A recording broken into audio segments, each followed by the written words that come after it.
Bam. I have solved your issues.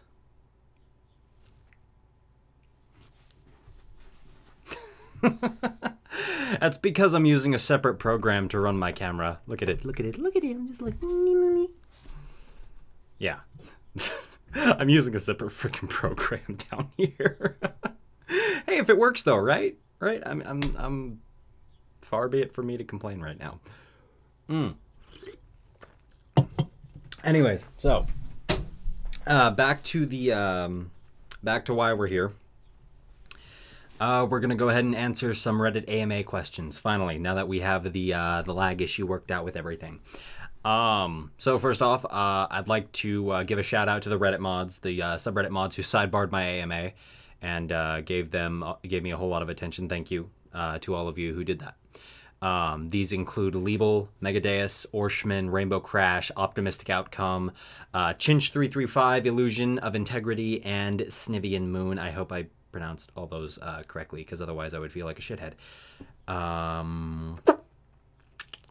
Yeah, let's get to work then.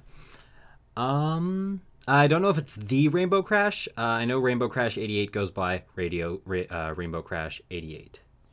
So, yeah. Anyways, let's get back to work here. So, first set of questions revolves around collaborations. A couple of people asked, do you have any collabs planned? I actually have several planned right now.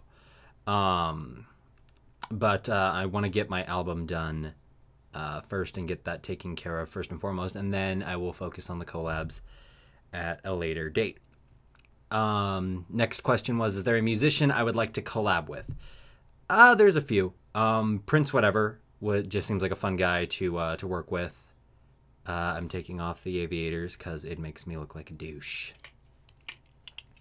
Prince Whatever is one person I'd like to work with at some point. Aviators, also a really nice guy I think I'd like to work with too. Tarby, I want to do more with Cyril than I already am currently, just because that would be fun. But other than that, no one comes to mind, so, you know. Next up is, what's it like to collab with different people? It's very circumstantial.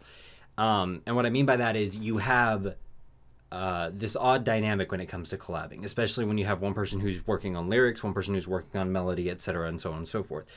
So it depends on how the workload is divvied up, because there have been a few cases where it's like, okay, I got my part done. Is your part done yet? And they're like, not quite. And so it's this dynamic of just making sure that you keep up with your partner and you communicate with them properly. Otherwise, it takes a while. But I love collabing with different people. Tomb is really fun to collab with, just because of the pace he works at is unreal. Glaze is fun to work with. It's just prodding him until he gets to work. It's like you have to rape him with his own work. It's actually pretty cute. And Hate Seed will attest to that. What would it take to collab with me? To collab with me, I'd honestly say do your own thing first. My thing is, I've had a couple of people who are just starting out who have asked me, hey, I really want to collab with you. My thing is that if you're going to collab with somebody, I'd rather you kind of get a few songs under your belt first. And these can be joke songs, these can be serious pieces, what have you. But I'd really rather that, personally at least, that somebody do a little bit of work on their own first before branching out into the realm of collabs. Figure out what your strengths are and what your weaknesses are. That way, when you work with somebody, you can both adequately compensate for each other's weaknesses and work together better. So for collabs, I mean, just do your own thing first, and then we'll work from there if I'm interested. But my thing is, time. I hate time. So yeah, if I'm interested in collabing, then yeah. But approaching me about it right out the door is probably going to result in a no, especially right now with the amount of work I have on my plate. So, ooh, fun. The second set of questions is fanfic questions. Yes, fanfic questions. Questions about pieces of fanfiction I may or may not have read. Yes, where's my pipe? I need my pipe. I need my pipe for this. One moment. Just give me a goddamn second.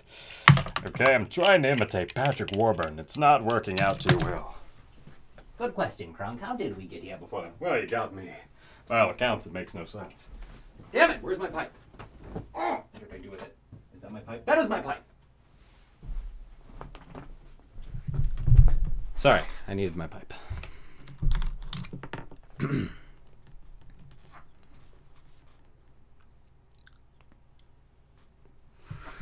On to business, then. 1. What is your favorite piece of fan fiction? I actually answered this one a couple days ago. My very favorite piece of fan fiction that I've read had to be And Then They Did It by Lord Skelzor. And I don't care what anybody says about that fan fiction. That was gold. I'm sorry. The scene with Rainbow Dash and Gilda just left me rolling. And my personal favorite line was, after Dash had butt-fucked the secret herbs and spices out of Gilda. I don't care what anyone says. It takes a true wordsmith to write shit like that. Like, that's beyond genius, and I loved that about it. So, big props to Lord Skelzor, because that is, to this day, still my favorite piece of fan fiction. 2. Can you name 2+ fanfics that made you cry, go insane, or get emotional? Patty Cakes and Scootaloo's Love for Pain. Only 2. Not My Little Dashie, none of that emotional stuff. Just those 2.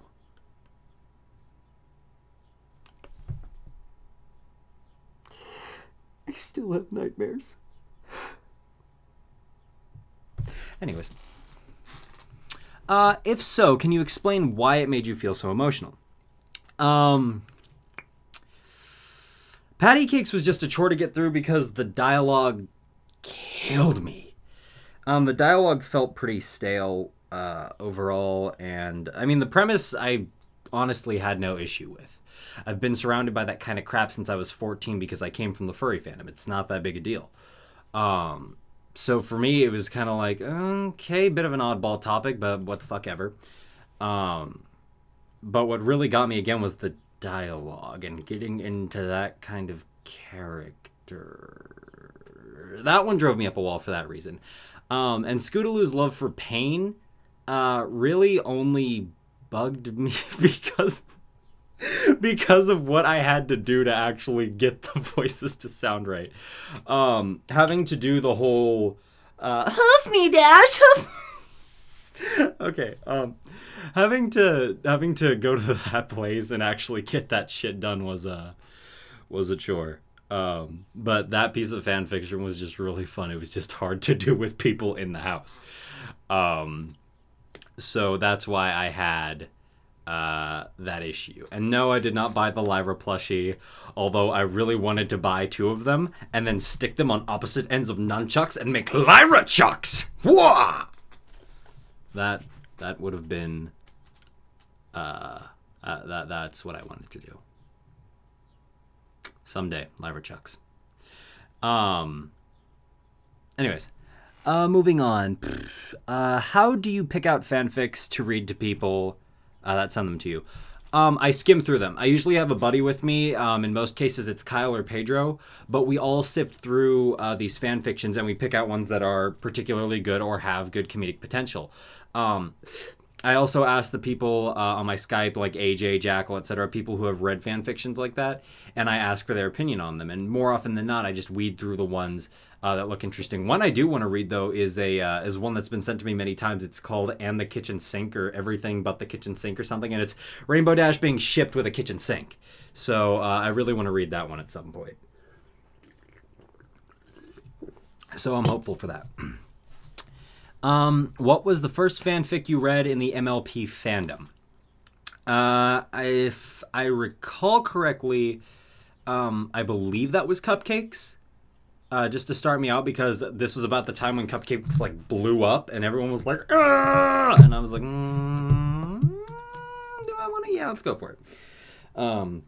Just because I wanted to see what all the hubbub was about. And it wasn't that bad, much to my surprise. Fandom overreacting. But I did enjoy it a great deal. So I think Cupcakes was my very first one. Anyways, how much would it cost to get you to read Oh, wow. Okay. How much would it cost to get me to read Fallout Equestria? It depends on what you want. If you want me to read... That was a... Yeah, I'm not doubting it wasn't a serious question. It depends on what you want, because I can just read it and not get into character for any of the characters, or I can, like, legit read it. But I don't know. That's something that I'd have to, like, discuss with somebody. Because, again, if I had the time and the patience to read it, I would read it. But, you know, time is a commodity I unfortunately do not have a lot of as of late. But I'd like to, if somebody did actually assist me with it. Like, if I had a team behind it and I was just working narration and certain characters, that would be fine. I actually might have to end up reading it, because I'm trying out for the Fallout Equestria mod team, so we'll see how that goes. Let's get back to work. I'm gonna read more questions. What is my least favorite fanfic? Oh, what a fun question. What a fun question. My least favorite fanfiction is Past Sins. I have never read a more inconsistent fanfic in my life. My issues with this particular piece of fanfiction is the character of Nyx. Now, I normally don't mind a lot of OCs. I really don't, and I'm not getting in the author's face about this. But Past Sins was not my favorite, just because I felt that the power that Nyx had was very inconsistent. At one point, she had all this power to topple somebody, and you were like, oh my god! And then all of a sudden, out of nowhere, it's like you can slap her and she falls to the ground. So it felt off to me. There was that lack of consistency that really bugged me. I mean, kudos to the people who wrote it, especially because it got as big as it did. You know, kudos to them, but it wasn't particularly my cup of tea. So, you know. Scrolling down. Okay, category 3. Sexual preferences. When did I come out of the closet? I came out of the closet when actually just a few minutes ago. No, but seriously, I came out of the closet when I was about 13, 14 years old. I was in middle school, or no. Yeah, I was in middle school at the time.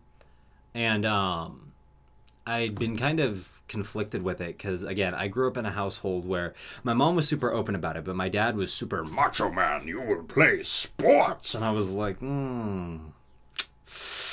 yeah, no. And so my dad was always very, very, very macho man, sports, Randy Savage type. And because of that, he wanted a straight son. And for the longest time, he had a straight son. But it just... I could not ignore what my mind wanted, what my body wanted. And for me, as far as I'm concerned with relationships, I prefer men sexually, but I'm more attracted to the personality as a whole. So there's that. But I came out of the closet when I was about 14, just because typical teenager bullshit. Oh, I'm having these odd feelings and I don't know how to handle it. But that was good too. So I came out of the closet then. I told my mom. My mom was not at all surprised. She actually said to me, well, it's about time you admitted it to yourself, which I thought was fucking great. My dad had issues coping with it at first, but now he's fine. Let's see here. What reactions did I get? Again, Dad had a hard time dealing with it. Sister was like, wow, you really are queer bait. That makes me... Because she used to call me queer bait a lot. And because she said, yeah, you're just so young and so pretty, and you're going to attract a whole lot of cute little gay boys who are going to want you. And I'm like, shut the fuck up. And when I came out, she was like, wow, you really are queer bait. That's cute. So, kudos to my sister and my mother for knowing what I didn't, apparently. So, woo. When and how did you realize you were a furry? You don't realize you're a furry, you just become one. It's not like realizing that you're gay. It's not like realizing that, oh shit, I've been raised as a man, but it turns out I have women organs. It literally is just you become one. It's like, oh hey, look at these cool anthropomorphic doodads over here. Oh shit, this is awesome. There's a community around this. I can meet people who have similar interests. Well, fuck it, let's do it. So it's more so a choice than it is, you know, figuring something out. But that happened around sophomore year. I met a girl named Kyla, who introduced me to the whole furry thing, and I gave it a go. I had a good time with it. I still go to furry cons just because I know a lot of the people and they are good folks, so, or at least the ones I associate with. I'm not going to say that all furries are good folk because that is not the case. But same could be said about anything, so. But yeah, so yeah. What's your opinion on furry sub-fetishes like diaper fur? Okay, I'm just going to go ahead and deviate away from the AMA because that caught my eye. I don't care what you're into. I mean, I honestly don't. If it makes you happy and you're not hurting anyone or anything in this case by enjoying it, then go right ahead. It's totally on you, okay? But if it's a particular sexual fetish that society as a whole, myself possibly included, does not want to partake in, please keep it in the bedroom. Don't forcibly subject other people to it who want nothing to do with it. And moreover, don't, you know, cry persecution, or in many cases, persecution. But don't cry persecution when somebody chastises you for openly displaying it where nobody wants to see it. So, if it's what you enjoy, good for you. I'm happy for you, and I'm happy that it does something good for you. But I personally just don't want to partake in it, so. Yeah, so again, if it's something you enjoy, good for you. Have fun with that. Anyways, moving on. When did I meet Jackal? Okay, this one, actually a fun story.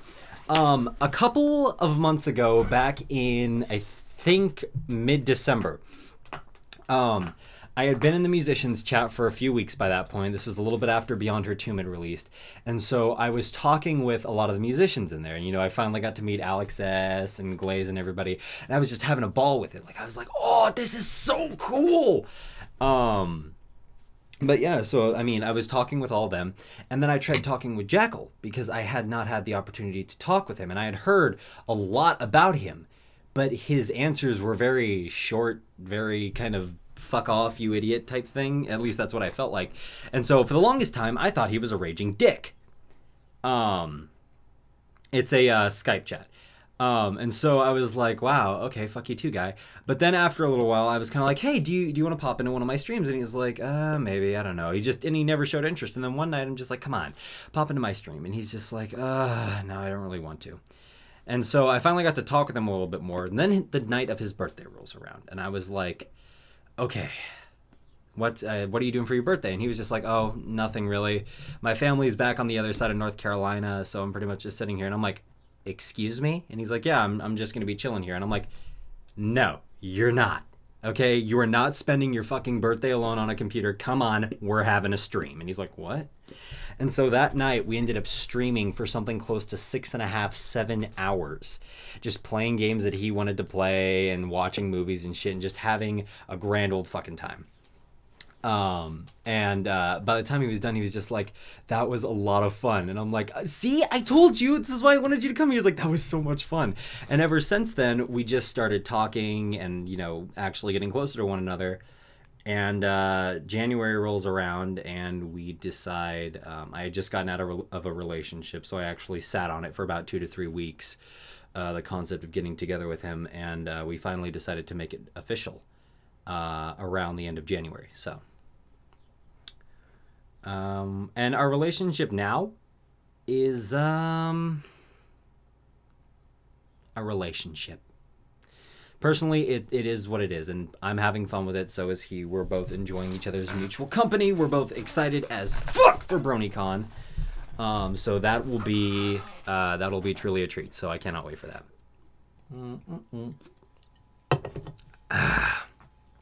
Fuck, I love Mountain Dew. Yep, breakups every few minutes, exactly. Mr. What is that? Craig Chrysler, you nailed it on the head. Breakups every few minutes. I hate you. I hate you. You're single. No, you're single. Oh God, I'm so sorry. Take me back. But yeah, we have fun with what we do. We're very content in our relationship, and we do joke around about that shit a lot. So, Actually, no, we're both switches, if you want to get into specifics, but that is neither here nor there. So let's get back to the questions. Moving on. Experience as an artist. What is it like being a famous brony? I hate that word. Let me just say that right now. I hate the word famous. I'm well known within the community. I will acknowledge that. I am not famous. Okay, and whether people want to use that as an adjective for being well known within the fandom, that's on them. I personally do not like the term. So I prefer to be well known in the community, not famous, because I think that fame is dictated by how many people can kind of see people who know who you are outside of your own circles. So I don't like the word famous. But being a well-known Brody musician, it has its ups and downs. Attention can be both positive and negative, and I've had more than my fair share of negative attention. I've acted like a fool on more than one occasion, and I've had to pay the price for my actions. With that being said, though, I do like being able to just like walk into a Bernie meetup or something, and people are like, oh, "You're that guy!" And just here's my biggest thing. Like, I recently went to a Sacramento comic book convention, and I met up with the local Bernie group. I'd been to one other meet before that, and they're just an amazing group of people. And I walk into one of the I went to SatCon. I went to their meetup table, and when I went there, I was wearing my badge, and I had my little, Mike the Microphone thing and the pin on my hoodie, and they were just like, "Oh my God, are you Mike the Microphone?" And I'm like, "Yeah." And I have never seen a group of people's faces light up like that before, and it was cool. Like this group of girls, there was like, I think 7 or 8 of them. Her friend kept going to get them, like, "Oh my God, Mike the Microphone's here." And so she brought all of her friends back, and I just saw them, and I was like, "Hey." And they're just like, "Oh my God." And I'm like, "Hi." And so I hugged them, I hung out with them, and it's a cool feeling when you have that kind of effect on people where you're able to like make them as happy as they are in that moment just by being there. The fact that they like you so much that getting able to meet you is like a privilege to them. And I think that's honestly one of the most gratifying things about being in my position in this fandom, is that people who like what I do are just elated to meet me, and I'm able to make them that happy just by like saying hello or hugging them or something. And it's really cool. And I honestly always remember that and try not to take that for granted, because I think that it's amazing. So yeah, I mean, just, it's cool. How does it feel? Like I said, it has its ups and downs. You're not ever going to be able to please everybody, and you have to kind of roll with that mentality, especially when you get a lot of hate. I get a lot of hate from a lot of different people for a multitude of reasons. Excuse me. And so because of that, I kind of got to roll with the punches. Again, I'm still suffering from the repercussions of actions that I took a while back. And because of that, I still do get quite a great amount of hate. And so you have to roll with that and honestly just kind of accept that you're not going to be able to make everybody happy, that there's always going to be at least one person out there who's going to be like, "You're a fucking dick," and they won't need a legitimate reason to hate you. They will just hate you. So if you don't roll with those punches, yeah. Yeah, see, and I like that mentality. Having haters means you must be doing something right, I guess. But the way I actually see it is that, again, if people choose not to like me, that's their prerogative. If they choose to think that I'm a dick based off third-hand information, that's their prerogative. If they want to base their judgment on me based on first-hand experience, though, I would appreciate that. But they don't have to. They can hate for whatever reason they want to. I'm not going to hold it against them, because the fact of the matter remains is that if they know me, they know me. They have a legitimate reason to hate me, obviously. If they don't know me, then they're hating me for whatever reason they can find, and that's, again, their choice. So I'm not here to make everybody like me. You can like me if you choose to. You don't have to. I'm just here to have fun with what I do. Anyways. Have you ever been recognized? Oh, God. Yes, I have. I have been. The question is, have you ever been recognized in public by a brony and or non-brony? Yes, I have. I have been recognized in public before. I'm sorry. It happened at my work, which was super duper awkward. I'm sorry, give me a minute. Oh god. Okay. Sorry. It has happened on more than one occasion. I've had somebody walk up to the counter before, look at me, and then like their face gets really wide, and I'm sitting here like, can I get you some popcorn, sir? And they're like, hi, Mike. And I'm like, oh, fuck my life. Really? No, not here, please. And so I've had a couple of encounters at work with people who have recognized who I am, and I'm like, ooh, this has potential to be awkward. Yeah, again, it's yeah, and so it's interesting when that kind of thing happens. Although one encounter was with my friend Sierra's boyfriend, who like just randomly ran into me, and he's like, look, Sierra, look, it's Mike the microphone. And she's just like, who? And she looks over, and they walk up to the counter. He's like, hi, Mike. And I look over his shoulder, and I'm like, what's up, Sierra? And she's just like, hi, Zach. And he's like, you know him? And you didn't tell me? Like, it was really fucking funny. But yeah, so I've had that kind of experience. And actually, that particular experience ended with 3 of my coworkers becoming bronies, which I thought was hysterical. My friend Nikki now listens to all the brony music. She just got through watching season 2. And she's like, oh my god, why didn't you tell me you made this music? And I'm like, no one asked and it doesn't matter? So it's pretty cool. I enjoy it. How do you go about writing songs? Do you sit down and think, okay, I'm going to make a song, let's make the beat, the lyrics, or do you wait for inspiration, which just happens to come by you often? How and why did you choose? Okay, that one is a fun question. I actually have like 4 or 5 songs which I'm working on composing myself, which I'm super duper proud of, by the way, because I'm finally, getting somewhere with music. Hi, Veggie! Sorry. That's Veggie55, who's my broski. But anyway, so when I write a song, I don't like to force it. There are people like Tomb who can dish out a song about X subject really quickly. There are people who can be like, I'm just gonna make a song, and then they make a beat and then they just go with it. I don't like working like that. I feel like if I do that, what I'm going to produce won't be genuine. When I do work on a song, I like to be able to put a little something else into it. I like to be able to take a bit of me, if that makes sense. And I know this sounds really corny. I like to be able to put a little bit of myself into this song. I like to be able to be genuinely inspired and really feel it when I'm doing it, Like the Pinky's Brew cover, like I had fun recording that, I wasn't trying to get too technical with it. I just had fun recording it, and it's that type of music that I like to do. I like to be able to have fun with what I'm doing when I record it, and when I write it too. When I'm able to actually enjoy what it is I'm doing, that reflects in my music, and people are attracted to that, and I enjoy that feeling. If it's something that I cannot do in the moment, I will sit it down and wait until I'm in a mindset where I can do it.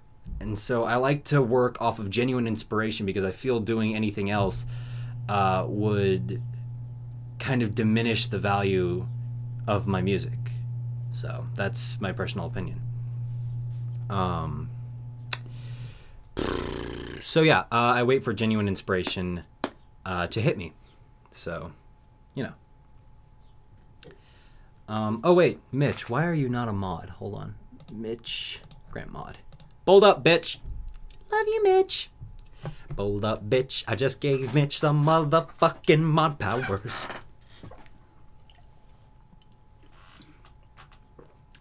Moving on. How and why did I choose to go by the name I go by? Okay. Another fun story. Back in, I think it was September. It was late August. I remember it was late August because my dad forgot my birthday and wished me a happy birthday 2 days late. And I was like, it was 2 days ago, but thank you. It was it's fine. It's fine. But anyway, so in August, what ended up happening was my dad was, damn it, Veggie, go away. Thank you. Anyways, so basically what ended up happening was I decided my dad forgot to pay the internet bill. And so the entire internet in our house was down. And we had like 7 people. Well, no, it was me, Dave, Tori. Okay, so there was 4 of us at the time, excluding my dad, who was in Tennessee visiting his wife. And so we were kind of like, we need the internet, Dad. And he's like, well, I can't pay it right now. I'll pay it when I get back, because it didn't directly affect him. So we were without internet for about a week. And during that time, I had just gotten my new computer, and I was like, well, fuck, what am I going to do? So I decided to go ahead and give My Little Pony a try, because everybody and their mother would not shut up about it. So I fired up my phone, and I started watching it on YouTube. And so I'm sitting there watching it, and I watched the first 2 episodes, and I honestly thought it was complete garbage, because I'm sitting there watching it, and I'm all like, oh my god, this is so cool. Look at this. They introduced a villain mechanic, and maybe it's going to be a recurring thing where she keeps coming back. Oh, she's dead. Hold on, I'm getting a text message from somebody. Scrolling up that face. Your stream because I can. Cool. Sorry, someone's watching my stream. Yeah, it's right next to my mic. That's why it was so loud. But anyway, so I'm all like, oh yeah, so maybe it'll be a recurring character, and then oh wait, no, she's dead. And so I was a little bit upset about that, because I was like, this is a really interesting dynamic that you're introducing into My Little Pony, and I was attracted to that. And I was like, oh well, so much for that. So after a while, I'm sitting there for like an hour thinking, okay, fuck it, I'm not going to watch this stupid show anymore. And then I realized, oh wait, I have nothing better to do right now. So I got through the entirety of season 1 in 2 days. And by the time I was done, I was hooked. I loved the characters, I loved the premise, loved everything about it. I thought it was really, really, really good show. And it was well written too, and it wasn't until later that I found out that Lauren Faust was the one who created it, and she did Foster's and Powerpuff Girls, and I'm like, well, that explains everything. So I had a good time with that. And so once we got our internet back, we went ahead and I went on Steam and I joined the My Little Pony Friendship is Magic group. And I had fun with it. So during that time, I had an OC pony, which actually I have a stray badge for right here, if I can get it off without knocking shit down, and I'm gonna knock a whole lot of shit down. Give me a minute. Come here. This was the OC designed by my ex. She actually designed this OC for me. And during that time period, the cutie mark was actually a Pokeball, because I didn't know what else to put there. And I decided, fuck it, if I'm going to get into the community, I might as well, you know, make an OC. Because again, I came from the furry fandom, so I was used to creating characters for this purpose. And so I had this character, and I was thinking to myself, well, shit, what am I going to do as a cutie mark? And I was like, what are we going to do? And I thought, I'm like, I like doing voice acting stuff. I like doing that weird radio voice. I like singing. So what do all those have in common? Oh, they have a microphone in common. Okay, cool. And I was like, well, I don't want it to just be a microphone. I want it to be a cool microphone. And then I remembered those 50s style kind of like radio mics. And I always thought those were just the coolest freaking things. So I enjoyed that. And I went ahead and chose that as my cutie mark. And then I'm like, okay, now what do we name him? I'm like, okay, something about the microphone. Michael microphone, Mike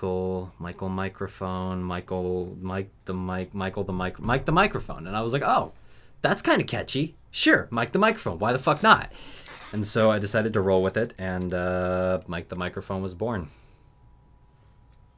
Good shit. Next thing you know, I have stuff like this hanging on my wall. Yay! But yeah.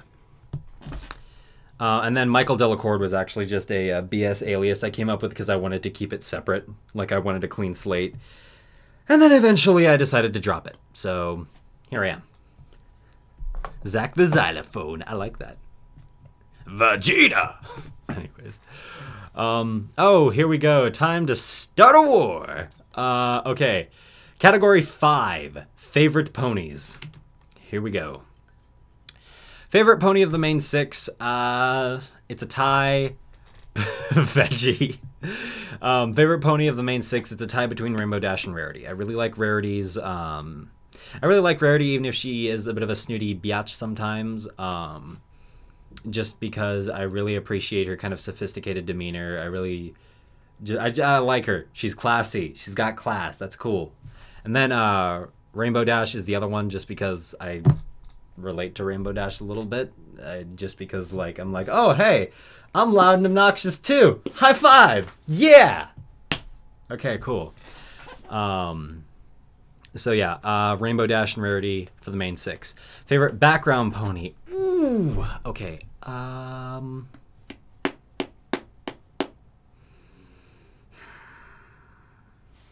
Let me get my thinking glasses on. Favorite background pony is... I'm gonna have to say my favorite background pony is probably Thunderlane. If I had to pick one. I'm not a big fan of Derpy, like, at all.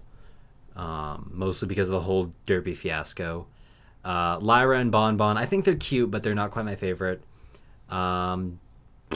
Doctor Who's, I was never a fan. I've never watched Well, I've watched like one episode of Doctor Who, and I like it well enough, but I don't like the way they characterized this Doctor.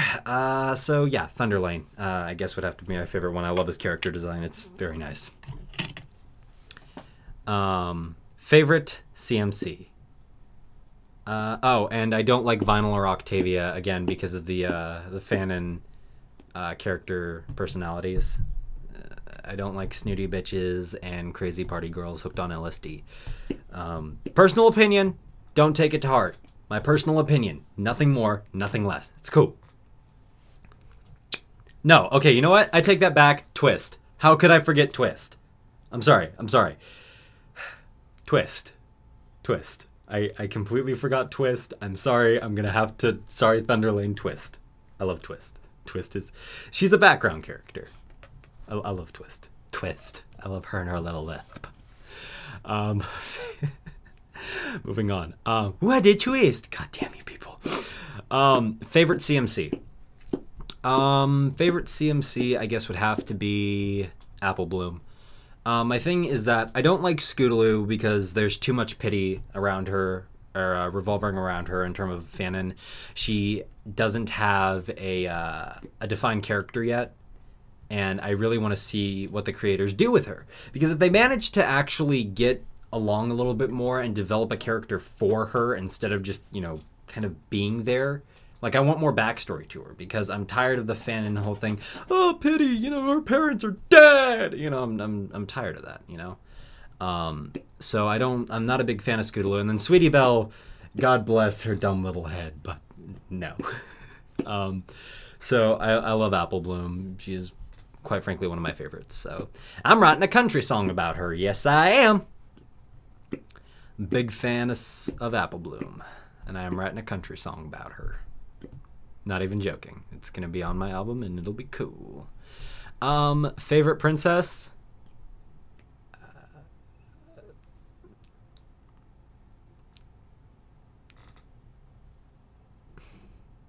Celestia.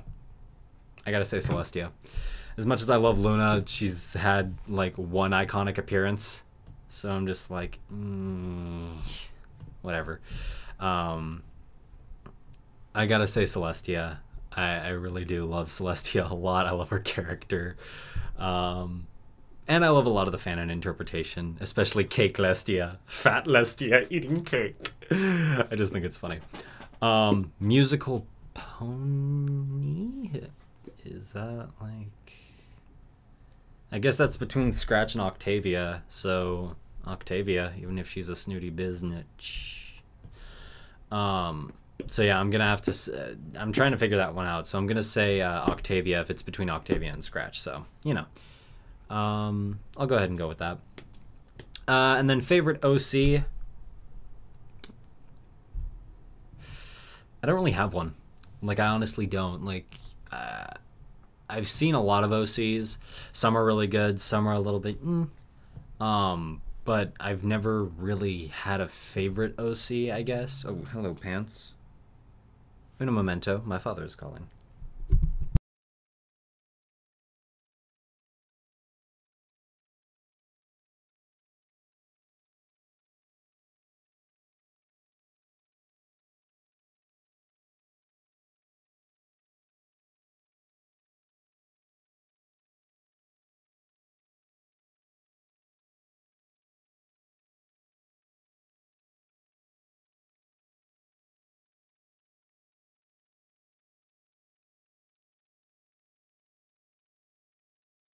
By the way, I knew the mic was muted! No, I'm just gonna go close the garage door really quick. Give me a minute.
God damn it, Veggie! Stop! Message! Veggie, stop it! Veggie!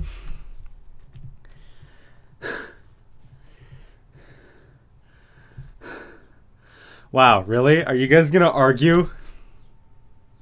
Really? That's what I thought. Anyways. Hope you will apologize later. So yeah, I don't really have a favorite OC. Oh boy. Okay, here we go. Category 6, your OC in Equestria. By the way, this is what happens when you try to remove a wart with salicylic acid. I do not recommend using salicylic acid on an open wound. Go away, Veggie. I'm so angry with you. Go away. Yeah, don't do this. This is bad. Well, no, because it was actually wart removed. But anyways, moving on. My OC in Equestria. I'm joking, Veggie. I'm not angry with you. If I were transported to Equestria, which pony would I be? Would you be a pony? What would you do in general? I'm not sure I follow that one. If I would be, which pony would I be? Like, would I be my OC or would I be a background character? Oh, okay. I'd be a unicorn.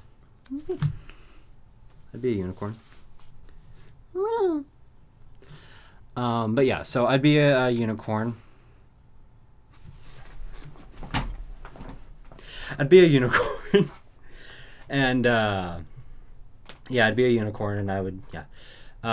And what would I do? I'd probably just live. If anything, I think I'd probably work for like a equestrian radio station if they have those. I think that would be a fun thing to do. Or I'd be doing like announcing for big fancy events like the races and whatnot.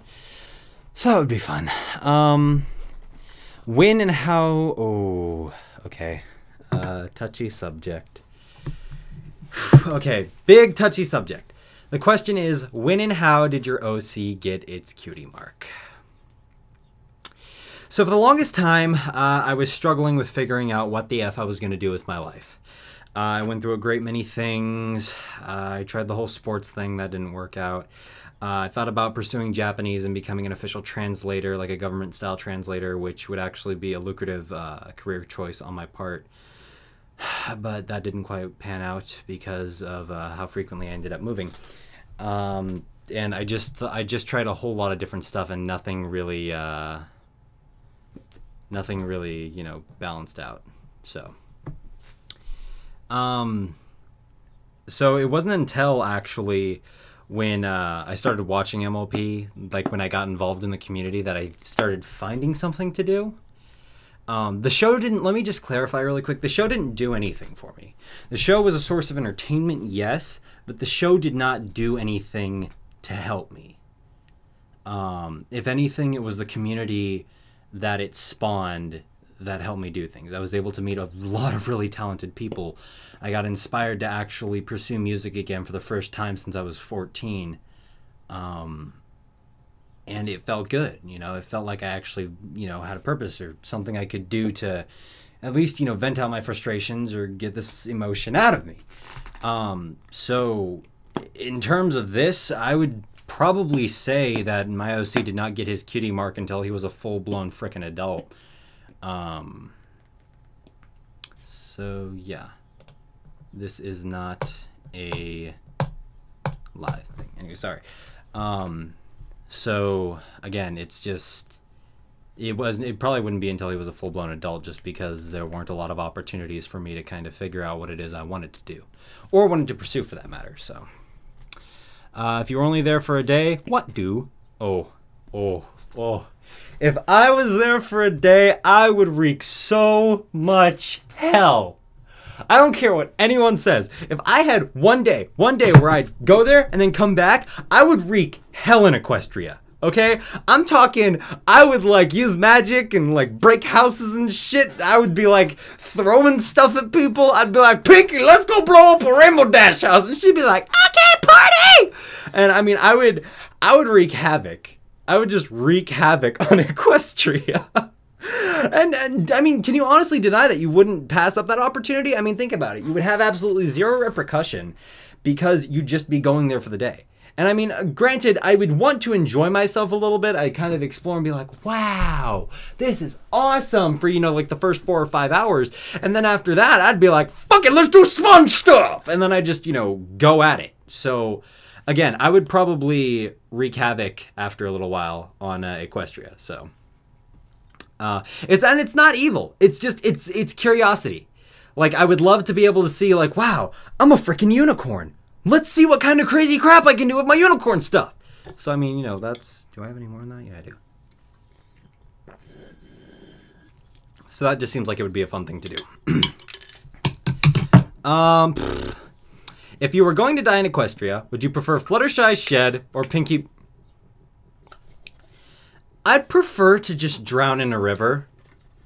Like, if I had a distinct preference on how I would die in Equestria, I would choose drowning in a river. I would definitely choose drowning in a river. I'm just gonna go ahead, stick my head in the river and just be like, oh, blue, blue, blue, blue, blue. No, but if I had to choose, I'd choose probably Fluttershy's shed. I imagine it would be a quicker... Presto, what are you doing? What are you doing? That's what I thought. I prefer that it would be... Anyways, I prefer that it would be a quicker death. Just going to Fluttershy's shed instead. So if I had to choose, I'd probably say Fluttershy's shed. Yeah, and she sings for me. I'm gonna sing a song for you. I'm gonna show you a thing or two. Anyways. What did I tell y'all about staying out of my shed? Anyways. Okay. Oh, yeah. God. All right. Eye questions. We're going to talk about this today. Let's see if actually the camera can detect it really quick. Okay. I can't see that. If you can see my pupil, You'll probably notice a little white splotch on the pupil. Yeah. That is what we're going to discuss today. That little white splotch.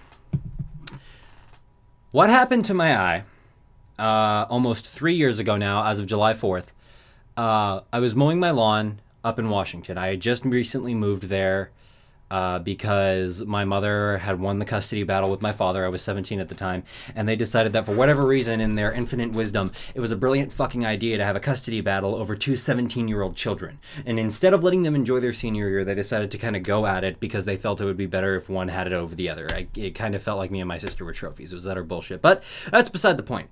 And then we kind of all put that under the bridge. So basically what ended up happening was my mom got custody and we moved to Washington. I graduated and then I went up there after I graduated, and we lived in my mother's coworker's basement. And it wasn't bad per se. It's just, it was all one room. All the bedrooms were just one room, and it kind of sucked. But anyway, so I was mowing my lawn up there on the 4th of July, ironically enough. And while I was mowing the lawn, I finished the backyard, which was huge. It was like an acre big. It was crazy cool. But I asked Myron, the guy who owned the lawnmower, I'm like, hey, can you empty this really quick and then I'll get ready to mow the top? And he's like, yeah, sure. So he goes to empty the bag and he dumps the grass out. When he hooks the bag back on, he only hooks one hook on. So there's a gap about yay big chilling on the bag. And he gives the thing to me. I push it up the rock hill, and then I go up to the front lawn. Now, the thing about the front lawn was it edged up against a gravel road. So while I was mowing the edge of the lawn, rocks were getting sucked up and getting flung into the garbage bag, or the grass bag. And me having mowed the lawn several dozen times, I'm sitting here like, oh, well, I've mowed plenty of lawns that, you know, have shit get sucked up into them. Bark, rocks, what have you. At the time, I was not wearing eye protection, stupidly enough, and I feel like an idiot for that now. But, a rock got sucked up into the lawnmower and shot out of said gap at surplus of about 60 miles per hour. This rock struck my eye dead on. And when this happened, it took out a chunk of the surface layer of my eye called the cornea. So in addition to the damage that it did to my lens, it took out a chunk of my eye. While I was being carried back in, and by the way, I'm gonna go ahead and tell you all a little bit of irony here. Now, Myron, the guy who owned the lawnmower and the guy we were staying with, he had a cataract in his left eye. And this was a naturally formed cataract. And so, not understanding the severity of the situation, when we're being brought in, you know, my mother and his wife Kimberly are both holding me and carrying me inside. I'm like, you couldn't take it, could you, you bastard? You couldn't stand. I was the only man in this house with two functioning eyes. And so we all had a good laugh about that. Again, because I didn't understand the severity of the situation. I thought it was just something like, oh, okay, you know, I'm a lucky guy. It's probably just going to be some little surface layer dealing, and then, you know, whatever. So, again, I didn't quite understand the severity of the situation. Later, we found out after I went to the doctor, because we figured, okay, what we're going to do is we're going to dope you up on ibuprofen. We're going to give you like 1,200 milligrams of this shit because 800 ain't going to cut it. And we're going to cover your eye, and we're going to put these little gel eye drops on there to try and fix your eye. And I'm like, okay, I'm really drugged up. Let's do it. Oh, good. Okay. Oh, God. And so we kept me drugged out for a few days. And kept reapplying the drops. And I had to wear an eye patch for the longest time, which, by the way, really cool experience. I don't recommend going through what I had to do to enjoy it, though. And so, finally, after, I think about 2.5, 3 months of waiting, because we didn't have the money, we decided, let's fucking go to an ophthalmologist and get your eye checked out. Let's see what we need to do to fix it. And I'm like, okay. So we go there, and they put this solution in my eye, and what it does is it completely undilates your pupils so that they're literally as big as they can go. You look like you're on drugs. And then what they do is they shine a really bright light into your eye so that they can inspect the inner portion of your eye and see if your retina's still attached. Well, thankfully for me, when the rock hit, it did not detach the retina. So the eye still functions, which is why I'm able to look around with it. The thing about it, though, is that the lens is shattered and the cornea is scarred. Basically, my lens can be equated to windshield glass, like non-shattered windshield glass. So it's there, but I can't see shit through it. So the vision in this eye is about 2,400, I believe. It's good for detecting light and motion, but I cannot do anything else with it. So if like a blob just went, bleh, all I would see is this big blob of color, and I'd be able to detect that with the eye, but I wouldn't be able to know what it is if this was my only functioning eye. So, yeah. So that's what happened with my eye. Awesome. Okay. What are my plans for fixing it? Right now, what I'm trying to do is I'm trying to finish up my album. The entirety of my album is going to... excuse me. Oh, I'm going to go ahead and answer this one really quick. Lukey just asks, does it bother me? Sometimes. The thing about this is that because I didn't understand the severity of the injury when it occurred, I was able to be lighthearted about it. And since then, I've kind of rolled with the punches with that. I've maintained that mentality, and I make fun of it constantly. I mean, for fuck's sake, that year, I went as Captain Morgan for Halloween, eye patch and all, and I got a fucking blast out of that. I mean, we all thought it was the most hysterical thing to ever fucking happen in our family, because we're all like, seriously? You're down an eye and you're making fun of it? And I'm like, fuck yeah, I am. Why wouldn't I? So, I mean, it's rolling with the punches like that. With that being said, though, it does get to me sometimes, because it's one of these things where it's like, I guess you learn not to take things for granted.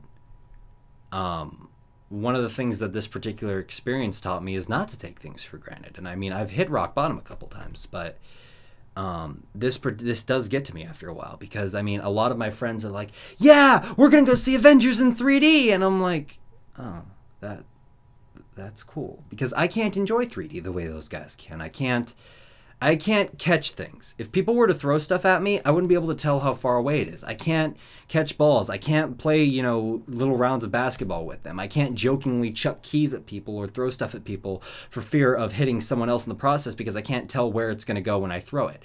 And as such, it does get to me after a little while. But with that being said, though, I choose to be happy and roll with the punches about it. Because again, this is something that can be fixed. I just don't have the means to fix it right now. So when I release my album, I'm hoping that I can raise enough money to get it fixed. And that's good enough for me. I've waited 3 years. I can wait a little bit longer to get this fixed. And I'm willing to bust my ass and put out the best music that I possibly can on this album so that I can get it fixed. Because in that way, not only am I doing something worthwhile with the musical ability that I have, however little it may be, but I'm giving back to the people who are willing to support me, and that's good enough for me. So in short, it does get to me after a while, but again, I choose to be happy. So what can you do, right? So yeah, I'm hopefully going to release an album soon, and until then, I put up donation links in my songs if people want to help. So again, I don't say, guys, please give me money. No, I'd rather you guys get something in return for it, which is why I'm trying to get this album done in a timely fashion without half-assing it, because I want to be able to give back to you guys for being willing to support me. So that's all I'm going to say on the matter. Oh, the album's going to be 24 songs, and it's going to be available for $7. I had planned on doing it for $4, but everybody kept slapping me upside the head saying, that's too little. That's too little. What the fuck are you doing? So I'm going to be putting it up for $7 on Bandcamp when I finally release it. So 24 songs, $7. Yeah, it's only going to be Bandcamp. I'm not going to iTunes any of this, so, I don't know when, though. I'm just letting you know right now. It may not be for a little while. I'm trying to get this music done as quickly as I can. It's proving to be a little bit more challenging. I underestimate the complexity of composition, but I'm trying, so we'll hopefully get that out as soon as possible. Anyways, let's go ahead and move on. I already covered what my plans are for fixing it. I have no idea how much it would cost. When I went to the doctor to get my eye checked out, they said that I would need 2 separate surgeries. First off, I would need a lensectomy. And what a lensectomy is they take a tiny drill and they drill into my eye and they break down the remnant of my lens. So that little white cloud you saw, they're going to be poking that with a little drill. And then what they're going to do is they're going to take a little hose after splitting open my eye and they're going to suck out the lens. And it's really cool, actually, from what I've seen. It's totally awesome. And then after that, I'm also going to need a cornea transplant, which involves taking the entire surface chunk of my eye that was scarred over when the rock hit and replacing it with a brand new one. I don't have health insurance at this moment in time because I can't afford it, because I don't make jack shit at either of my jobs. So in the meantime, I'm just trying to do what I can to raise money on my own. And thankfully, I've saved up, I think, around $1,000 so far, which I have set aside for that specific purpose. And most of that money was received in donations through music, which I got to thank you guys for, because that helped me in so many fucking ways. I still need to look into how much the surgery costs, though, because I'm indigent, or I think that's the word, indigent? Is it I think it's indigent. Because of that, because I don't make a lot of money, the surgery will probably be a great deal cheaper, which is nice to know, but we'll find out when we get there, I guess. I do need to do more research on that, though. So, yeah, that is, I don't know how much it costs, so I'm just going to try and raise as much as I can. If your eye wasn't damaged, do you think you would be the same person you are today? Absolutely not. I honestly believe that if this did not happen, I would not be anywhere near the same person. And I say that because we as human beings are products of our experiences. We are a direct reflection of what we have gone through in life and how we chose to handle it, whether it be poorly or with dignity. The thing is that if this injury never occurred, I would have never met a lot of the close friends that I have now, because I wouldn't have been able to relate to a lot of their ocular injuries. I would not have had an appreciation for what I do have now, because losing something of this magnitude puts a lot of things in perspective. And I mean, I've been homeless before. I've sat in a powerless apartment for several nights with nothing to my name but a bug candle and a chocolate bar to keep me company. And honestly, when you're that far down, when it's just you and your sister with two $2 chocolate bars on your table and a bug candle for light, and that bug candle is going crazy out of control and bursting into a pillar of fire because it's like 10 plus years of debris stacking up on top of it, you are genuinely happy. And I know that sounds weird, but when you have nothing left to lose, you appreciate what you do have. And you find contentment in the simplicity of things. You find contentment in the simple pleasures that you have. And in my case, it was the fact that I had my sister with me laughing because we almost burned our fucking apartment down with this bug candle. Even though I told, and here's the funny story about that, is that I told her, I'm like, don't dump water on it. If you dump water on this flame, it's going to agitate it because it's going to mix in with the wax and it's going to explode everywhere. And this dumb girl takes a big cup of water and just goes, psh, and I'm like, are you no? And of course the candle goes, whoa, and I'm just like freaking out because now there's flaming wax all over the table. So I grab some oven mitts and I take this candle and I chuck it over the balcony of our apartment and it just explodes on the ground below. And it was the coolest fucking thing. And I wish I had gotten it on video because it was crazy. Anyways, but when you're down that low, when you honestly have nothing, when you have just the company of your family and the simple, just little things, you learn to appreciate a lot of stuff. And again, if this didn't happen, I probably would not be the same person. And in a way, I'm thankful that this happened because it served to kind of put things in perspective for me. It allowed me to really appreciate what it is I have in life. And I mean, I've definitely deviated away from that, but I try my best to not be a fucking egotist. And I remember, and I'm constantly thankful for what I do have. I'm thankful for the people who support me in my musical endeavors and in my voice acting as well. I'm thankful for the people who like me for who I am, yada, yada, yada. I don't want to go into it because I'm starting to get a little bit emotional and I don't want that right now.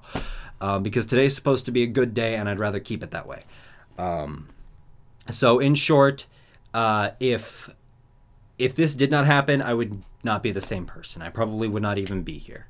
So I am, in a way, thankful that this did occur. So what's it like using one eye? Interesting. I mean, the thing about it is that what it does is, okay, so how eyesight typically works, if you have two perfectly functioning eyes, you have eyes that both work from their own perspectives, but it's a balance, right? So you have a balance of left-sided vision and right-sided vision, and they compensate together to create depth perception. The thing about having one eye is because one eye cannot do the work that the other eye does, all of the duties of both eyes now shifts onto the one eye that still functions. So while this eye still does a little bit of work, like catching motion in my peripheral vision, which is still very hard to catch if the colors mesh up too well, this eye does most of the work. Basically, all that means is that I just need to be a little bit more careful when I'm out doing my daily duties and stuff like that. When I'm biking around, I need to be sure that I am judging distance properly because I can't tell how far away things are. So I have to make better calls on that type of thing. So it's not really, well, I mean, it is a big change, but it's not like it's not detrimental. You can still function. It's not something that you're going to be like, oh, I'm never going to be able to do anything again. You just can't tell how far away shit is. So you just need to be a better, you have to have a better call on things. You know, you have to be able to judge things a little bit better. So you have to be a little bit more careful. That's about it. Are you legally allowed to have what is it? Yeah, no, I'm allowed to get a driver's license. I just haven't because I'm scared shitless of driving with one eye. I've driven at night when the roads are clear, and I'm getting better at that, but it's judging the distance between cars, because when you're driving with two eyes in a vehicle already, you have to compensate for the front end of the car where the engine is. And so in that way, you're already doing a lot of work. Me, I have to do twice that, because now I have to compensate for how far the front of my car is, which I can barely see as it is, how far that way is away from the car in front of me, and I have to judge when I need to stop. So again, I just need to be a lot more careful. Yeah, so, yeah, my goal right now is to get my album out at some point, and give back, because I know a lot of people have wanted to donate money before I release it, and I appreciate that a great deal, but I would honestly rather, I would rather have something to give back if I'm going to be accepting money, if that makes sense. I know a lot of people have already donated a lot. My buddy Max Veers gave me $100 and was like, here! And I'm like, Max, please no. And he's like, fuck it, your friend took the money! And I'm like... So what I try to do when that happens is I try to give out a little bit of pre-release content. In many cases, I've given out the rap battle to quite a few people, by the way. The MP3 anyways, just because I didn't know what else to give them. So I'm one of these people who doesn't like to... This is going to sound a little bit hypocritical, especially given the whole donation thing back in February, but I don't like to accept things without giving back, if that makes sense. I mean, to those people who did donate to me, I tried to get in contact with them. I gave them what I could in terms of that kind of thing. So I don't like to receive without giving. I was brought up with the notion that in order to receive, you must work for it. So anyways, so back to the questions. Future songs. Any leaks or teasers for your new songs? Yes. Of course I got teasers in here, motherfucker. Is this one? Yeah, here's a teaser for another song that I'm working on still. Nope, not that one.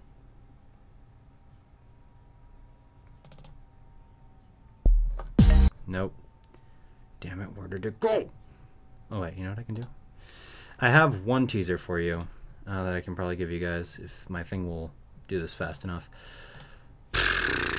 La la la la la.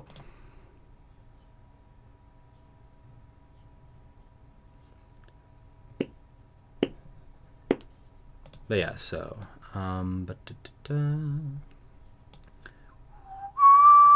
in the meantime, have a funny picture of me playing a tiny sword fight. This is a tiny sword fight. This is a fight you cannot hope to win, because this is a tiny sword fight, and I will win all the tiny sword fights with my tiny swords. Moving on. New. Is it this one? Or is this the... No, that's the beat.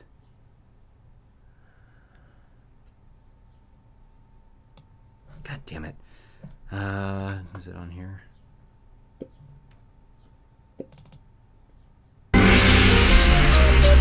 Oh yeah, this is a teaser for another song I'm working on right now. It's an atrocity, hypocrisy showing just like the animal. An age of aristocracy, grown with strength to Hannibal. You try to copy me, feasting just like a cannibal. You make your motive lost to me, speaking to you not standable. Getting tired of people kissing the ass of me. I'm spitting till I'm wired and people call me your majesty, a travesty. Everything you see is just a fallacy. I'm crossed and distraught, I'm only what I have to be. Everybody is singing the same song and preaching the game wrong, so we're bringing the change strong, but we're all lost within it. Remember why you did it, don't quit it, you'll just regret it. Go with it and don't forget it. Now spit it and show the world why you got in this game. Relive it and give them reason to remember your name. Walk with me, talk with me, everybody keep singing. Kid, pick up your mic, begin it. Now hear these words and bring it.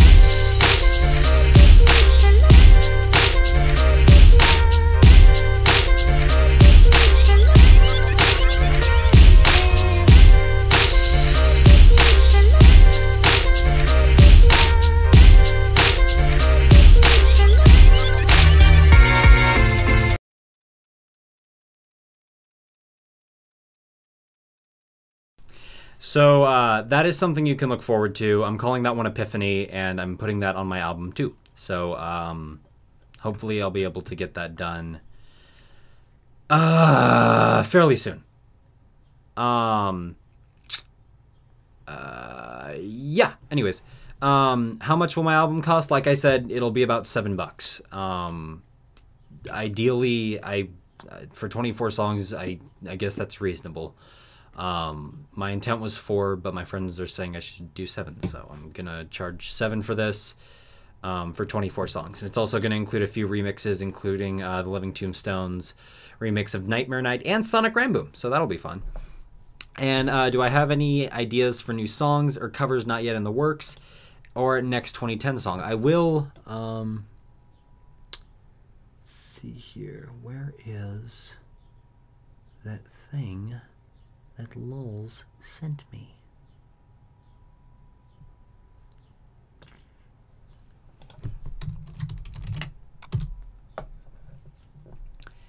Okay, so this is a song for 2010 that Lulz, Tomb, and myself are working on, and Glaze too, but this is just Lulz's demo part. So this is one that all 4 of us are working on.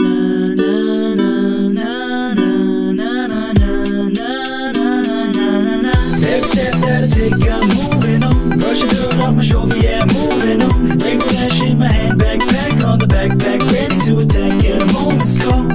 It's go time, don't drop the ball. You look back, might as well be turn a song. Don't be shy, just dash and fly high with a sparkle in your eye, yeah. Keep moving on. When you pop right out of the womb and right of the tomb, you think you have time to figure out what you're destined to do. You're guessing your moves, yet at the same time, you're wasting your day and nights down in the booze. Light up parties with your dazzling moves. You're around with your crew, going out all the town, cause that's what they do. Wreaking havoc all around, neighbors clamoring too. But your family and friends all frowning at you. Every step that I take, I'm moving on. Brushing dirt off my shoulder, yeah, I'm moving on. RainbowCrash in my hand, backpack on the backpack, ready to attack at a moment's call. It's go time, don't drop the ball. You look back, might as well be turn the song. Don't be shy, just dash fly high with a sparkle in your eye, yeah. Keep moving on, keep moving, keep moving on, keep moving, keep moving on, keep moving, keep moving, keep moving, keep moving on. And then I've already written my lyrics for that, and hopefully we'll be recording my portion for that soon, one can hope. So let's move on now that I've given you sneak peeks out the wazoo! I think it's called Moving On. No, I think it's called Up in the Sky. Or Rainbow Dash in My Pocket, whichever one you want to call it. So yeah. Let's go ahead and... Let's move on. So let's go ahead and move on then. Gaming. When Fighting is Magic comes out, who will you play as the most out of the main 6? I suck at fighting games.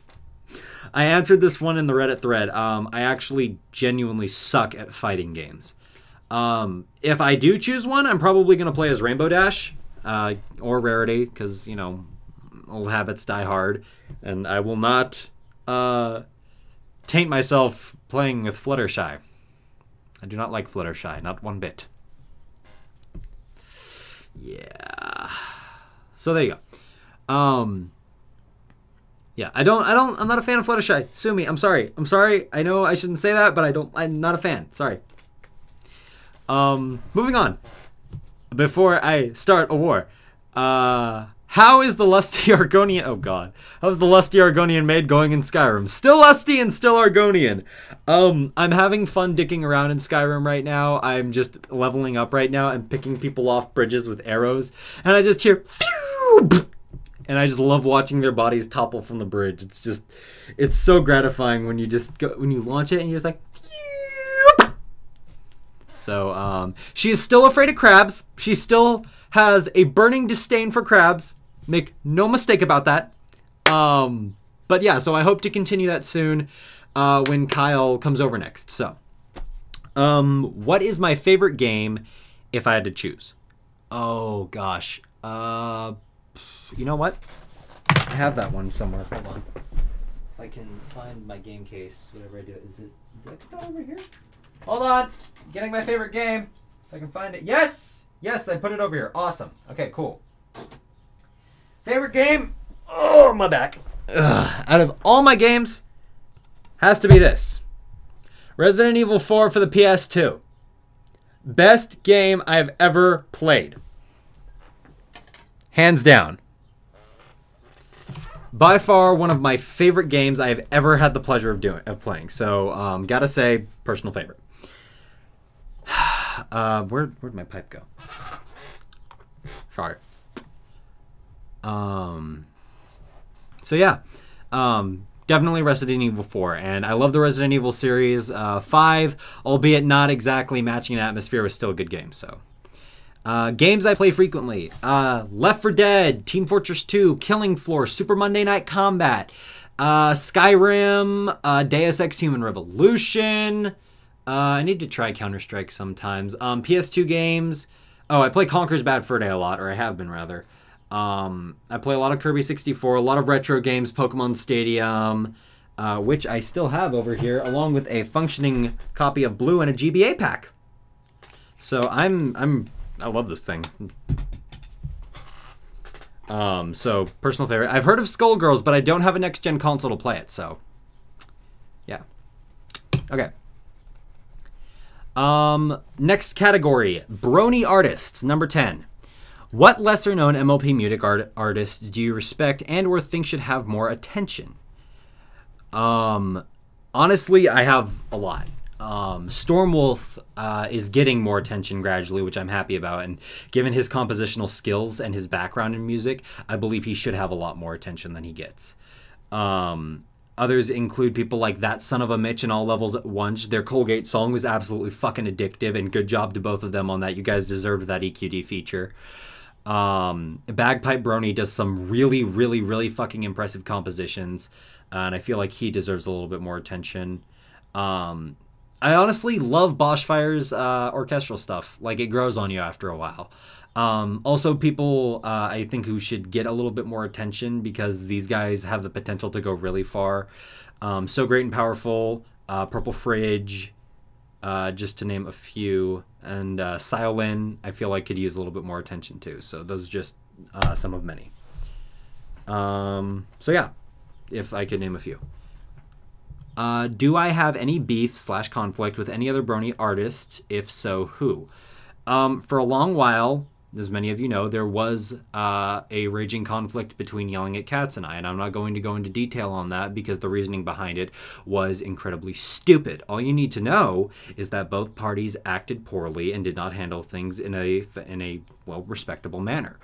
Both of us are at fault for that, and since then we have resolved that conflict. So to answer that question, no, not anymore actually, which is kind of nice to be honest. So Yak and I don't have any issues with one another anymore. So, yep.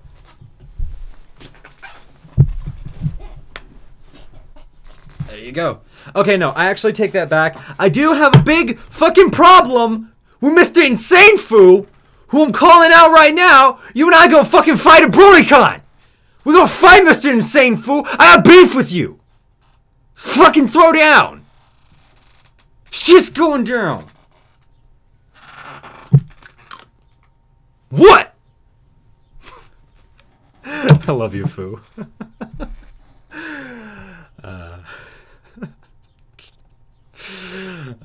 Anyways, moving on. 11, past experiences with music. Let's go ahead and move on. Yeah, it's gonna happen, Foo. We're gonna throw it down. I'm looking at the chat right now. Look at this. See this? This is my eye right now. It's on the fucking chat. This is happening. We're making this happen, Foo. Fucking getting real.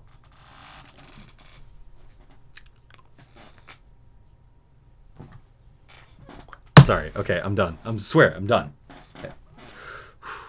Okay. Past experiences with music. How often do I practice rapping, and any tips on how to enunciate and rap clearly?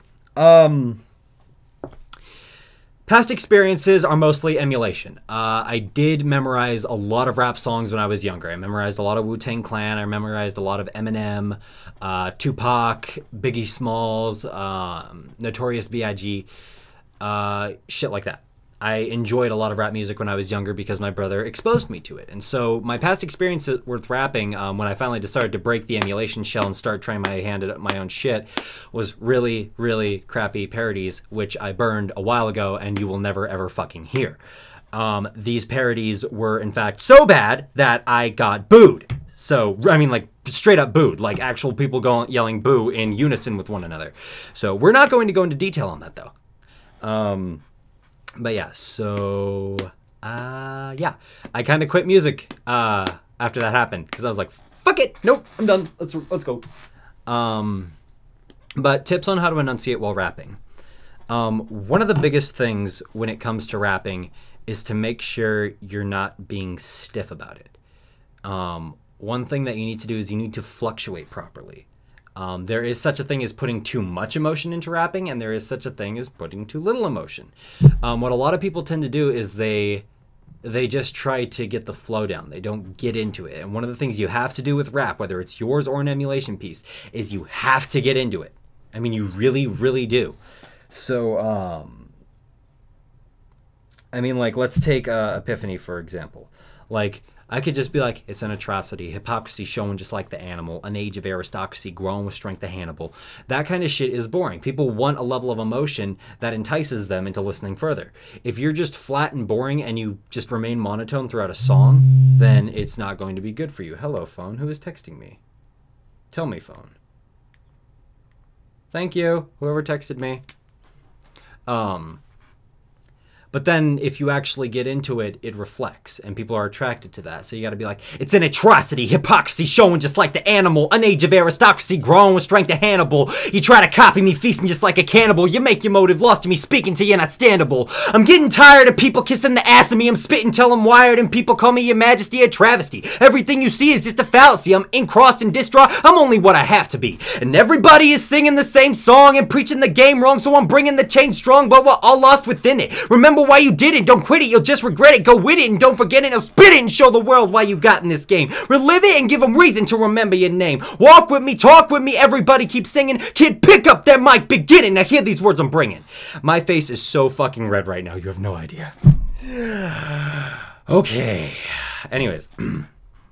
But yeah, you have to get into it. If you don't have that level of emotion that the viewer can relate to, then they're not going to be attracted to your work. And this holds true for everything, even with instrumental pieces. If you're not putting your emotion into it and you're not digging deep to really just encapsulate that emotion that you're trying to get, then viewers are going to be like, well, the composition's nice, but I'm not feeling it. And the same holds true for performances, whether it be instrumental, vocal, or otherwise. You need to put your all into it. I prefer the term, you have to feel your music. You're not just making music, you are feeling everything. You are embedding your music with your experiences and your emotions. And if you do that, people will respond to that. And I wholeheartedly believe that if you do that, you will always be successful at what you do. So, do I play any instruments? I tried guitar for a little while, and I got fairly good at that, and then I lost my guitar. I did a little bit of elementary school band. I did some clarinet. I played the recorder in middle school as well as elementary school, but then again, who didn't play that godforsaken instrument? And then I tried a middle school music appreciation class after I did 2 years of elementary school band, and it was just... I mean, the class was fun, but, you know, I forgot how to read music the moment I left it, so, you know. I originally got into music when I was super young. My first actual experience with getting like some form of success with music was a 5th grade talent show. And I was super excited about that. I had tried out and I was like, yay, I made it! So that was super exciting for me. But but eventually that devolved because we had a lack of interest in that particular department because me and only like 5 other people made it through. And this school wasn't willing to fund a talent show for 5 fucking people. Well, technically 6, including myself. So the talent show ended up being canceled. So, but my mother got me into music when I was younger. Whereas my siblings wanted me to shut the fuck up and just get done with my shower at 11 o'clock at night when I was belting my heart out in the shower, singing shit like, roll, roll, roll your boat gently down the stream, yeah! You know, just belting my heart out, even though it sounded terrible. My mother was always like, okay, no, shut up and let him sing, okay? He's practicing. And I'm like, thank you, Mom. Thank you for letting me practice. But my mother actually had the opportunity when she was younger, around when me and my sister were 4, to become a signed vocal artist. And she passed that up to take care of me and my sister. And since then, she has just sang of her own volition and had fun with it. And so she is the one who taught me everything I know about singing. So I have her to thank for that, so. What is it like when you discovered how popular your music had become? It was surreal. I was kind of like, huh? What? Okay. It really was a very surreal experience because I've never had that happen before.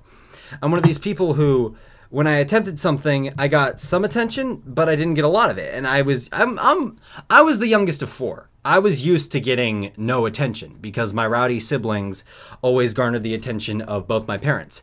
So, and then my parents divorced when I was 7. And so when I was at the one house with my dad and his wife at the time, I had to contend with 3 people, my 2 stepsisters and my twin sister. And then when I was with my mom, I had to contend with my twin sister, my older sister, and my older brother. So I was the kid who flew under the radar. I was used to not getting a lot of attention. And then suddenly when my music blows up out of fucking nowhere, I'm like, whoa, what? Huh? What? Back, what? So again, it was very surreal. So, okay, so yeah, that's, it was a surreal experience. Next, section 12, Becoming a brony. When did you become a brony? Well, or rather, how did you become a brony? Well, you see, when I was but a boy, I sat in my bedroom with no internet. Now, at the time, my friends had told me about My Little Pony, and I told them, no, Balderdash, I will not subject myself to this atrocity, this television show for small females, no! But eventually I caved, and I said to myself, well, I will watch your television show of colorful pastel horses. And before I knew it, I was attending gatherings, saying to myself, hello, my colorful horse aficionados. My name is of no importance, but I wish to inquire into what are the schematics of your colorful original horse? I too wish to partake in creating my own original character. Yes. And that's basically the story of how I got into My Little Pony.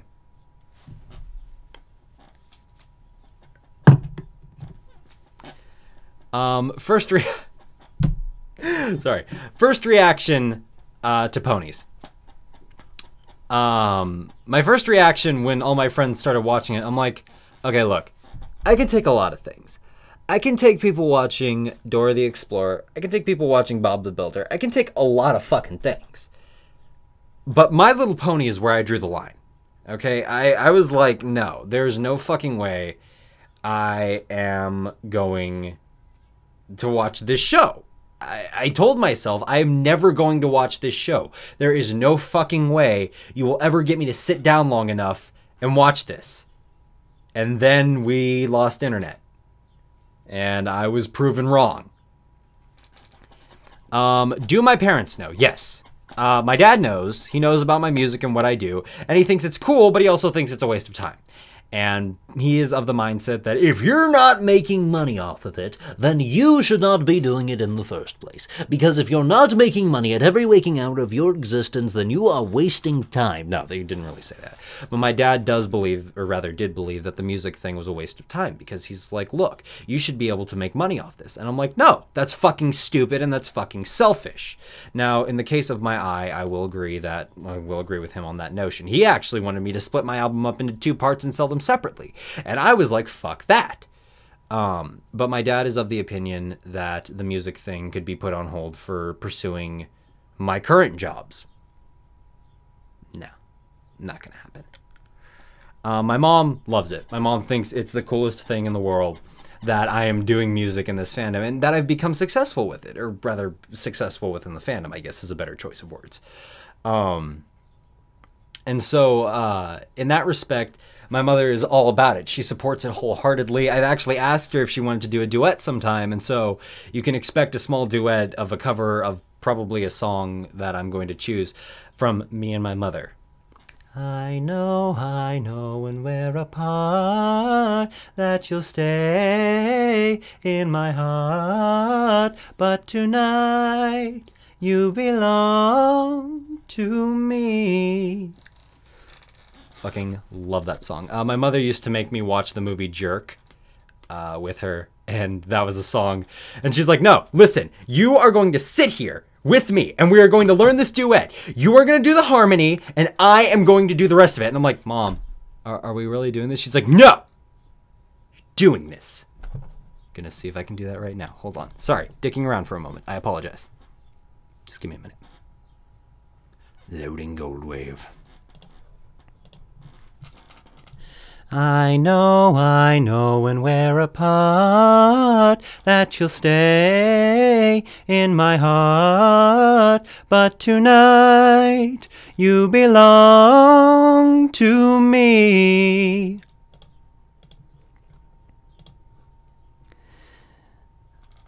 Okay, here we go. I know when we're apart that you'll stay in my heart, but tonight you belong to me. And I lost it. Fuck it! Yeah. Sorry about that. Wow, fuck you, AD.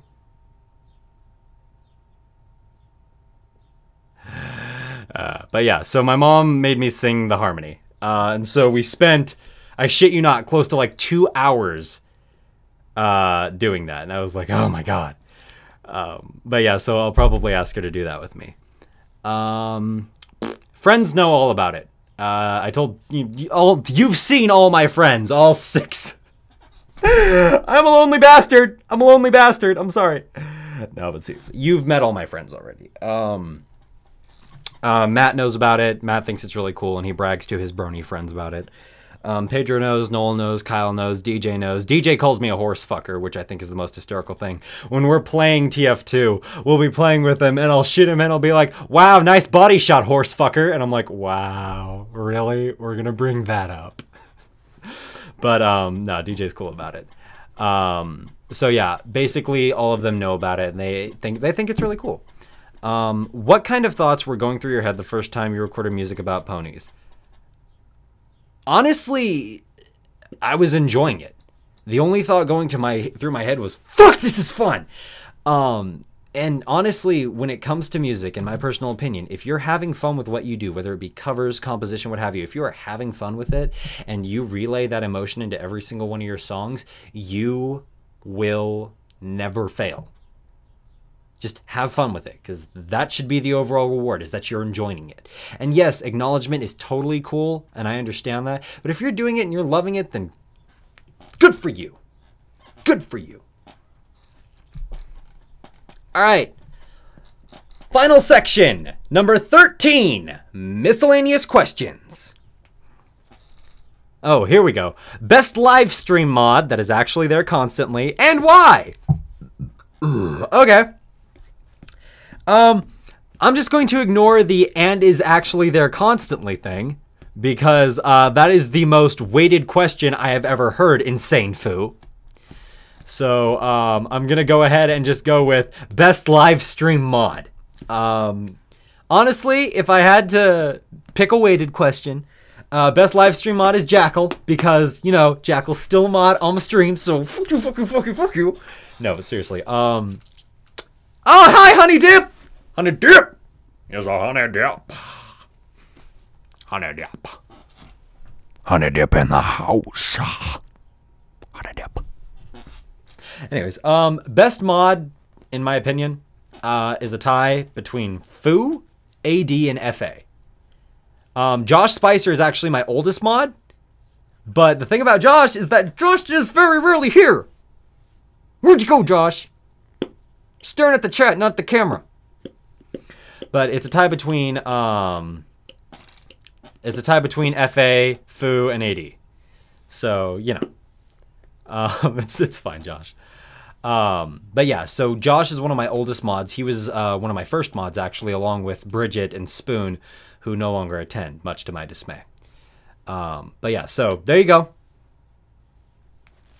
Oh, here we go. If I had to choose one, 4chan, Reddit, or 9gag, which one would I choose? 9gag is where memes go to try and get revived, in my opinion, and I don't like 9gag. The 4chan people don't like me, so I don't go there. So, what do you think? Reddit? Reddit. Or for the sake of comedy, I'll say 9gag and then chuckle off screen like this. Yeah, fucking right. Sorry. Do you find most comments on your YouTube annoying? I know in one of your live streams you said you wanted to shoot a gun. If so, what kind of gun would you want to shoot? How do you feel about your fans in particular? Okay, so the first question. Do you find most of the comments on your YouTube videos annoying? No. I actually like reading them. When I find somebody who is willing to give me criticism on my work, and what I mean by criticism, I mean like actually critiquing what it is I'm doing in the song. If they can be like, hey, you could have done this, you could have done that. And even if they display it in a negative manner, criticism is criticism if they provide a valid point about it. If it's just mindless slander saying, lol, you fucking suck, faggot, then I'm gonna ignore it and I'm just gonna delete the comment. But when it comes to people actually critiquing my work, I appreciate that. And I like that. And the people who compliment me on my work, I like that too. Moreover, though, I would like it more if I received actual critique. Now, I mean, nothing I ever do is gonna be perfect. No song is perfect. Unless you're Queen, in which case everything you touch turns to gold. Each morning I get up, I die a little. I can barely stand on my feet. Take a look in the mirror and cry, oh, what you're doing to me. I spent all these years believing in you, but I just can't get no relief. Oh Lord, somebody, oh somebody, can anybody find me somebody to love? Yeah. Sorry, I fucking love that song. Anyways. Yep, there you go. See, Spicer has the right idea. But yeah. So, yeah. Yeah, I'm gonna have a super long stream tonight, hopefully. Yeah, rest in peace, Freddie Mercury. Honestly, just, I love everything Queen. But anyways, no song's gonna be perfect. So in regards to YouTube comments, I actually like them. Now, granted, the role-playing gets on my nerves and the bro-hoofing gets on my nerves, but hey, again, what can you do? Yes, he should be the next hologrammed artist. Freddie Mercury should be the next one. Okay, next. I know in one of your live streams you said you wanted to shoot a gun. If so, what kind of gun would you want to shoot? My dream is to shoot an M1911. I've been a fan of that gun ever since I played Metal Gear Solid 3, and every time I play that, just, love that gun. It's a very beautiful design for a pistol, and I've always admired it from afar, and that's one of the guns that I want to shoot is an M1911. If we're talking about bigger guns, an M16 or an AK-47 would be nice, I guess. I don't know a lot of firearms, to be quite specific, But, you know, I never want to shoot a shotgun, though. Shotguns scare me a lot. So, if anything, I'd want an assault rifle or a pistol to shoot, so. And stuff like Tech 9s and those little, yeah, those are, no, I don't really, no. Not my cup of tea. Blah, blah, blah. How do you feel about your fans in particular? I love them. I love you. Come here. We're making this happen. Shh, shh, shh, shh, shh, shh. It's okay. We're doing this. We're making this happen. Shh. We're making this happen.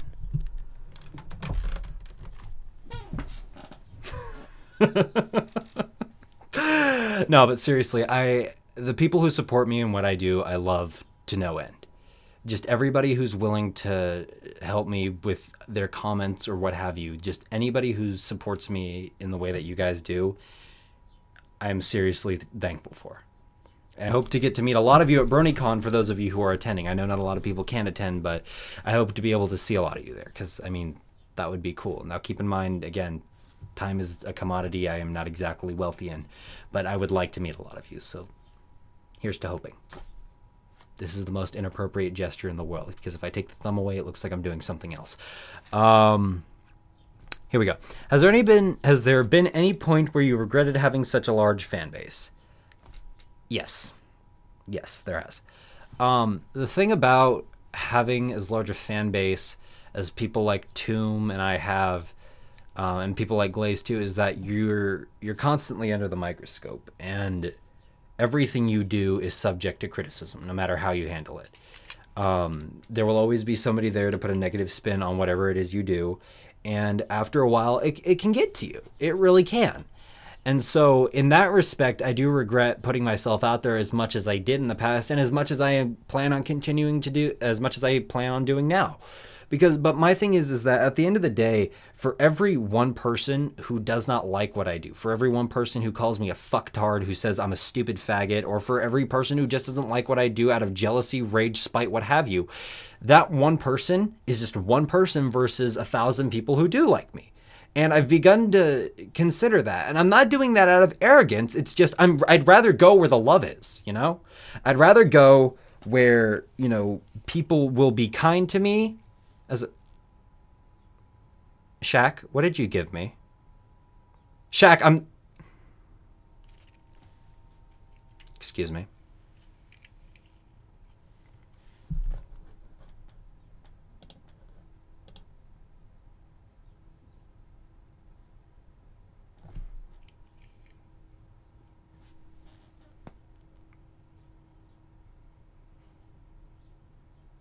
Yes. Yes. Yes.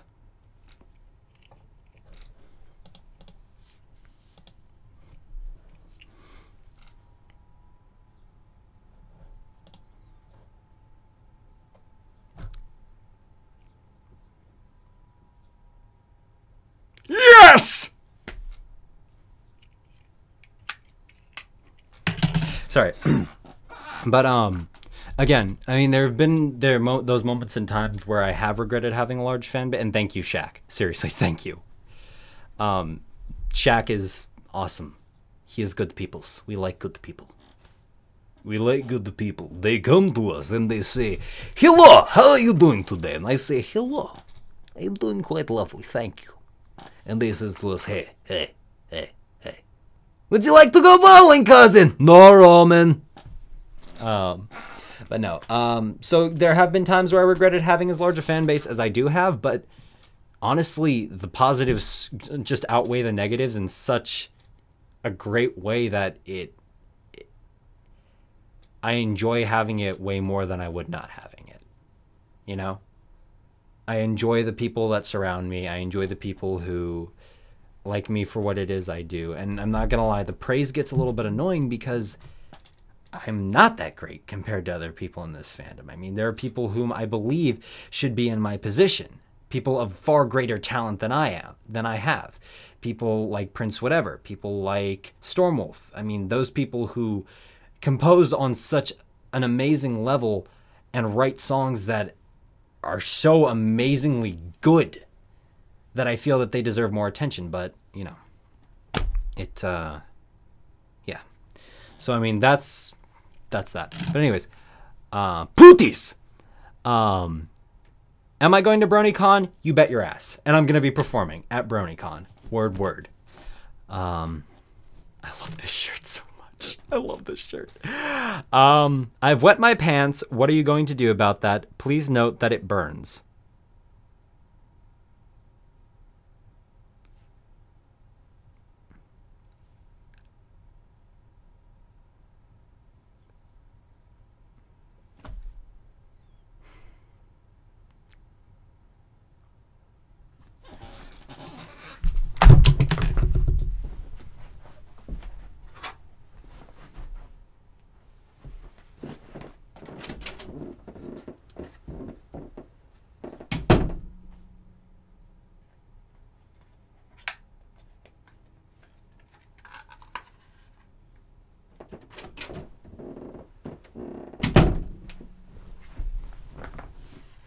All right, where was I? Do I like to read? Yes, I absolutely adore reading. I do enjoy reading on fair occasion. I mean, it's not something I go to for entertainment, but it is something I enjoy to a great, effect. I mean, fan fictions is one thing that I do love doing, but if I had to choose something besides reading, it would be video games. So, I mean, hey, what can you do, right? Gokai change! Gokai Blue. Sorry, I had to.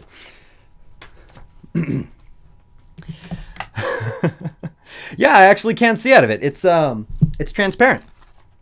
Out of the back, you can see through it. And then it's tinted on the front, so you can barely see through it. So, yeah. I do like to read. So, yeah. The circus, Afro circus, Afro polka dot, Afro. Okay.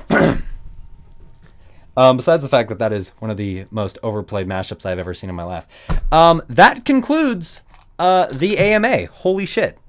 That only took us almost 2 hours. Oh! I am putting this up in its entirety on YouTube though. So yeah, that was the Safe for Work AMA. The not safe for work one, I actually am going to go ahead and freeze Das Chat for a moment. Whoop. Oh, save changes. Sorry. And I'm gonna get rid of Party Rock Anthem because Party Rock is in the house tonight. Everybody let's have a good time. Then I'm gonna take the not safe for work one is still open, and I won't be able to do a video about this one, much to my dismay. But I do plan on answering questions here.